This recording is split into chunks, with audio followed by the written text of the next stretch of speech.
idol. Nandito na naman ako. Nandiyan na naman kayo. Pero mga idol, ito ang tinatawag na bayabas. Wow! Use in the sentence bayabas. Yahoo! Oo. Alam ko. Maganda ka. Mula. Batok. Hanggang paa. Alam ko. Ako.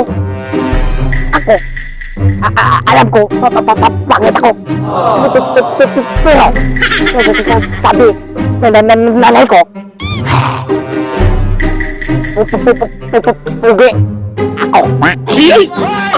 Hindi. Tulad mo. No. Alam ko. Maganda ka. Pero baho mo. Bayabas. Ayaw, di ma. Bango to. Ito lang, no? Thank you.